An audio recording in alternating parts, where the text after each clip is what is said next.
జ్యోతిర్లింగాలలో మొదటిదైన శ్రీ సోమనాథేశ్వర జ్యోతిర్లింగం కథను ఇప్పుడు చెబుతున్నాను.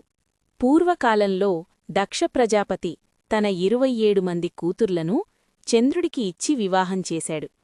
అయితే చంద్రుడు వారిలో రోహిణిమీద మాత్రమే అధికమైన ప్రేమ చూపించి ఆమెతోనే ఎక్కువ సమయం గడిపేవాడు.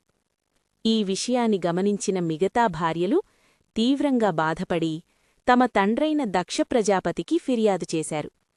దక్ష ప్రజాపతి అనేకసార్లు చంద్రుణ్ణి పిలిచి, నీ భార్యలందరినీ సమానంగా చూడాలి అని హెచ్చరించినా చంద్రుడు మాత్రం రోహిణినే ఎక్కువగా ఆదరించి మిగతా వారిని నిర్లక్ష్యంచేశాడు.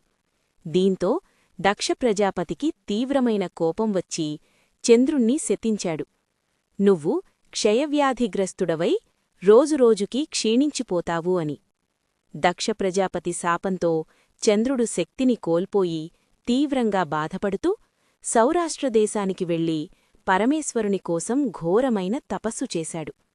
చంద్రుడి తపస్సుకు మెచ్చిన శివుడు ప్రత్యక్షమై ఇలా అన్నాడు: దక్ష ప్రజాపతి శాపానికి పూర్తిగా తిరుగులేదు, కాని నీ బాధను తగ్గించే వరం మాత్రం ఇస్తాను. నువ్వు 6 నెలలు క్షీణదశలో రోజురోజుకీ తగ్గుతూ ఉంటావు.